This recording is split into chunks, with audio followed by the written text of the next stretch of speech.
السلام عليكم ورحمة الله تعالى وبركاته. مرحبا بكم معايا في مطبخ فريدة أو فريدة كويزين. اليوم إن شاء الله غادي نقدم لكم بريوات بالكروفات بواحد لاصوص اللي خطيرة خطيرة. إن شاء الله من غادي تذوقوا هاد لاصوص غادي تعتمدوها في بزاف نتاع الحوايج نتاع الحوت، يعني أي حاجة نتاع الحوت سواء كانت بسطيلة ولا بريوات ولا أي حاجة، أنا متأكدة غادي تعتمدوا هاد لاصوص فيها. صراحة راها سهلة بزاف وغير مكلفة. كنتمنى أنها تنال إعجابكم. إلا عجبتكم كما العادة ما تنساوش تخليو لي جيم وكذلك التعليق ديالكم، وكنخليكم مع المقادير وطريقة التحضير وفرجة ممتعة. أول حاجة غادي نديرها، عندي هنايا واحد المقلة غادي ندير فيها واحد شوية نتاع الزيت ولا الزبدة اللي بغيتو نتوما. غادي ندير فيها تقريبا واحد المعلقة كبيرة ونص نتاع مطيشة الحك، وعندي واحد الكمية مناسبة شوية كتيرة نتاع القزبر ومعدنوس، تقريبا واحد 4 نتاع فصوص الثوم. غادي نضيف لهم واحد نص ليمة مصيرة مقطعة كاملة بها باللب ديالها. وغادي ندير شوية نتاع الملح، أنا حاولوا أنكم ما ديروش الملح الكمية اللي درت أنا حيت جات شوية مالحة. غادي ندير كذلك العطرية نتاع الحوت واحد نص معلقة صغيرة. وغادي ندير دوك المنسمات أو المنكهات ولا غير الزعترة اللي كانت عندكم ضيفوها. غادي ندير واحد المعلقة نتاع التحميرة، واحد المعلقة نتاع السكينجبير، كذلك الخرقوم والكمون. تقريبا الكمون درت واحد المعلقة ونص نتاع الكمون.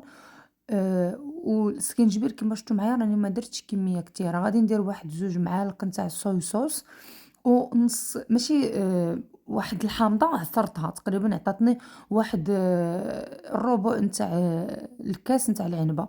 غادي ندير واحد الكاس مع مرش نتاع الماء، وواحد ضمط كنور نتاع الثوم. صافي هادشي غادي نديرو فوق من النار حتى يعقد على نار مهيلة حتى كيطيبو مليح. تقريبا هاديك لاصوص راني درت انا كمية كتيرة، يعني الا بغيتو ديرو قل من هاديك لاصوص ديرو غير شوية. غادي من بعد غادي تشوفوا شحال الكمية اللي عطاتلي. وكما قلت لكم بالنسبة للملح حاولوا انكم يعني ديروا كمية قليلة نتاع الملح، ولا ما كتبغيوش بزاف الملح تفاداوها لحقاش اللي من مصير فيه الملح. الكروفات هو اصلا كيكون شوية مالح، الكنور حتى هو فيه الملح، صويا صوص كذلك. فداك الشيء الا ما بغيتوش ديروا الملح ما ديروهاش باش ما تجيلكمش مالحه. صافي من بعد هنا كما كتشوفوا معايا تقريبا عندي راه واحد 250 غرام نتاع الكروفات انايا قشرتها وغسلتها مليح، ومن بعد بقيت كنقطعها بهذا الشكل هذا.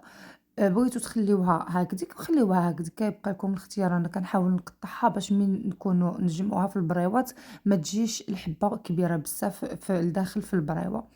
صافي غادي نحاول أنني نقطّع ديك الكمية كاملة اللي عندي، وفي نفس الوقت راني درت الشعرية الصينية، درت غير واحد المورصو صغير في الما طايب باش يطلق، ومن بعد ما طلقت صفيتها وقطعتها بالمقص مليح. بغيتو تطحنوها طحنوها، أنا كنقطعها غير بالمقص. صافي من بعد مباشرة من بعد ما طابت لي هذيك لاصوص، هنايا غادي نخويها في واحد الجبانية ولا واحد الغرفية ولا أي حاجة كانت عندكم شوية غارقة. شوفوا يعني وشحال كتخرج واحد الكمية كبيرة. في نفس المقلة غادي نرد فيها هذاك الكروفات بلا ما نغسلها، وغادي ندير شوية نتاع الزيت وغادي نديرها فوق من النار، تكون النار مجهدة باش ما يطلقش الماء، وإلا طلقت لكم الماء حاولوا أنكم تصفيوها. صافي من بعد كما شفتوا معايا هنايا راه الكميه كما قلت لكم كبيره اولا كثيره نتاع ديك لاصوص. انا غادي نقص شويه وغادي نخليها تقدروا حتى تخليوها حتى تبرد ديروها في شي قابسه وتحتفظوا بها في المجمد ديروها. صافي هنا كما كتشوفوا في هذيك ديك لاصوص غادي ندير لها الشعريه الصينيه اللي درتها في الماء الطايب وقطعتها. وغادي نزيد عليهم واحد شويه نتاع الشامبينيون وواحد شويه نتاع الكورنيشو مقطعين مليح. هنايا بالنسبه للكورنيشو والشامبينيون كيبقى لكم اختياري. صافي من بعد هنايا غادي ندير ديك الكروفات، وكما قلت لكم حاولوا ما امكن انكم تصفيوها ما تخليوش فيها الماء نهائيا لحقاش الماء راه كيقطع لنا ورقه البسطاله من كتكون طيب. غادي نخلط هاد المكونات مليح مع بعضياتهم، ومن بعد غادي نزيد الفرماج موتزاريلا حتى هو كيبقى لكم الاختيار، بغيتو تزيدوه ولا تستغناو عليه، ولكن راه كيعطي واحد البنه زوينه. انا هاد الوصفه كامله كيما راها بالكورنيشون بالشامبينيون بالفرماج راه كيعطيو واحد البنه زوينه بزاف. صافي غادي نخليهم على جنب بعد ما كيكون كلشي برد على خاطرو، ومن بعد عاد غادي نمشيو نعمرو البريوات. من بعد غادي نجيب عندي هنايا الورقة نتاع البريوات كما شفتوا قطعتها على زوج، وغادي نبقى نعمر البريوات عاديين. شوفوا هنايا بالنسبة لهاد البريوات أنا درتهم شوية كبار، يعني قطعتها غير على زوج، بغيتو تزيدو تقطعوها كتر قطعوها كتر وديروهم شوية صغار. صافي عندي هنايا شوية نتاع الفرينة والما كندهن ديك البلاصة باش تشد لي وما تعذبنيش في الطوي. ومن بعد كنبقى نطوي البريوات عادي بهاد الطريقة هادي. كنتمنى أن الفيديو يكون واضح. بغيتو تزيدو لها شوية الفرماج الفوق كيري ولا لافاش كيري ولا أي نوع زيدوه، ما بغيتوش تقدروا تخليوها بهذا الشكل هذا.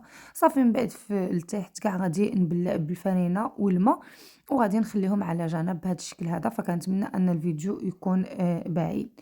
صافي انا غادي نعاود معكم وحده اخرى باش تشوفوا الطريقه اللي خدمت بها البريوه الزوجه. راه ساهل الطوي نتاع البريوه كتر من كيكون هذاك الجنب كاين وكتجمعوه كتجي لكم ساهله باش تطويو البريوات. صافي هنا أنا دايمًا كنحاول أنني نبلّعها يعني من كنطوي داك النص نبلّعو باش ما يعذبنيش.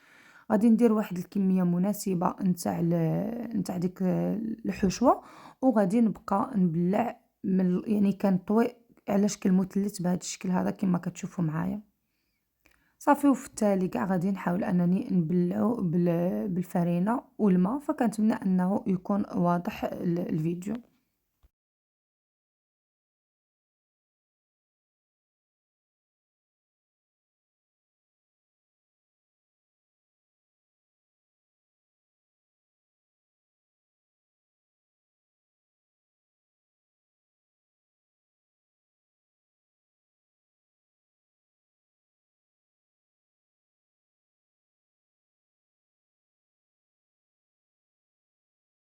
من بعد هنايا غادي ندير شي وحدين على شكل سيجار كما كتشوفوا. غادي ندير نص نتاع الورقة نتاع البسطيلة على عرض، وغادي نديرها لتحت كاع كندير واحد الكمية ومن بعد كنبقى نلوي. كما قلت لكم راه من الأحسن ديروا ديك الكروفات صفيوها مليح، راه الا بقى فيها شوية الماء غادي يطرطقوا في الزيت ويتحلوا. انايا دوك الحبات التوالة بقى فيهم شوية الماء في السيجار وطرطق لي طرطقوا لي شي زوج حبات نتاع السيجار من كنت نقليهم. صافي هنايا من بعد ما غادي نكمل الكمية كاملة بهذه الطريقة، نص غادي نديرهم على شكل بريوات ونص غادي نديرهم على شكل سيجار، وراه كيوجدوا في السمع يعني ما كيشدوش نهائيا الوقت. وكما شفتوا راهم تقريبا المقادير مناسبين، ما فيهاش بزاف نتاع الحوت اللي غادي يكلفوا، لا ساهلين. والمذاق راه كيجيو بنان بزاف. انا الصراحه عائلتي حماقوا عليهم. فصافي كما قلت لكم غادي نكمل بهذه الطريقه حتى كنكمل الكميه كامله اللي عندي، وغادي نكون رديت الزيت تسخن. الزيت انا دائما من كنبغي نقلي البريوات ولا السيجار كنحاول انني ندير الزيت واحد الكميه اللي تكون شويه مناسبه. صافي كما كتشوفوا معايا هادو هو الشكل ديالهم.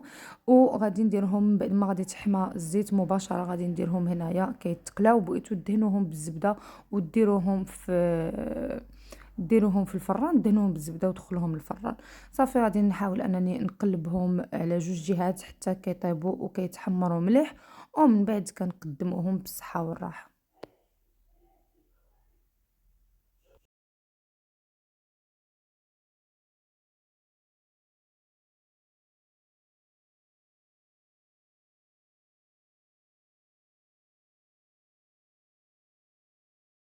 فصافي كما كتشوفوا معايا هذا هو الشكل النهائي نتاع البريوات. كيجيو محمرين وما كرهتكمش تسمعوا داك القرمشه اللي فيهم، ولكن كان عندي الصداع داكشي علاش قلعت الصوت.